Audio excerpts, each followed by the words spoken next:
আমার বাবার কবর ভেঙে ডেবে গিয়েছে, এটা কি খারাপ কোনো কিছুর আলামত? নামাজ পড়ার সময় পোশাকে যদি কোনো প্রাণীর ছবি থাকে তাহলে নামাজ হবে কিনা? বদনজর কিংবা জাদু করলে তা কিভাবে বুঝবো? নামাজ পড়ার সময় পোশাকে যদি কোনো প্রাণীর ছবি থাকে তাহলে নামাজ হবে কিনা? নোমান ভাই জানতে চেয়েছেন, এনএস নোমান। যদি কোনো কুকুরের ছবি কোনো ছবি থাকে, কোনো প্রাণীর ছবি থাকে, তাহলে নামাজ হয়ে যাবে, কিন্তু এই কাজটি খুবই অন্যায় কাজ, খুবই গর্হিত কাজ এবং জঘন্য কাজ।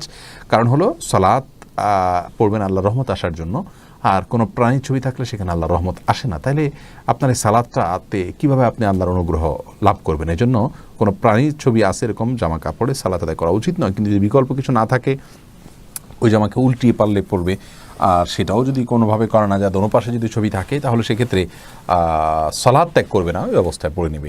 এরপরে মহিলারা কি হাত এবং মুখ খোলা রাখতে পারবে কি না, মাহমুদুল হাসান জানতে চেয়েছেন। না, হাত মুখ এগুলো ঢাকবেন যদি ঢাকা যায়, আর যদি ঢাকা না যায় তাহলে সেক্ষেত্রে আল্লাহ রাব্বুল আলামিন বলেছেন ইল্লা মা যাহারা মিনহা, যেগুলো এমনি প্রকাশিত থাকে। অনেক উলামায়ে কেরাম বলেছেন তার মধ্যে হাতের কবজি, পায়ের পাতা, এগুলো প্রকাশিত থাকে, যার কারণে এগুলো না ঢাকলেও চলবে। ফিতনার এই যুগে মানুষ মেয়েদের কাপড় চোপড় এবং তাদের শরীরের যে কোনো অংশ দেখেই বাজে চিন্তা করে, যার কারণে একজন আত্মসম্মানবোধী মায়ের জন্য সেগুলোকে ঢেকে ফেলাটাই হলো উচিত এবং উত্তম।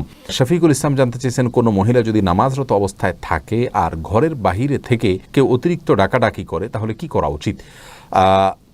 যতই ডাকাডাকি করুক না কেন, নামাজটাকে চালিয়ে যেতে হবে। যদি ফরজ নামাজ হয়, আর সুন্নত নামাজ হলে যদি ডাকটা শুনে তিনি বুঝতে পারেন যে তার মা বাবা কোনো বিপদে পড়ে ডাকছেন বা জরুরি কোনো কাজে ডাকছেন, মা বাবা যদি ডাকেন, তাহলে সেক্ষেত্রে ছেড়ে চলে যেতে পারেন সুন্নত নামাজ হলে। ফরজ নামাজ হলে কারোর ডাকে, সাধারণ ডাকে যাবেন, নামাজ শেষ করে যাবেন। প্রয়োজন নামাজটাকে একটু তাড়াতাড়ি শেষ করতে পারেন যদি মনে হয় ডাকটা খুব বেশি প্রয়োজনীয় কোনো ডাক।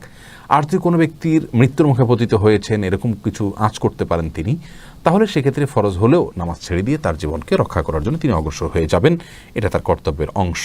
মোহাম্মদ তাকিব জানতে চেয়েছেন, বদনজর কিংবা জাদু করলে তা কিভাবে বুঝবো? এটা একটু জটিল আসলে। বেশিরভাগ ক্ষেত্রে আপনার রকিয়া যারা করেন, তারা এরকম রোগীকে কিছু তিলাওয়াত শুরু করলে তাদের মধ্যে অস্থিরতা শুরু হয়, বিশেষ কিছু আলামত তারা দেখতে পান, তার মাধ্যমে বোঝা যায়।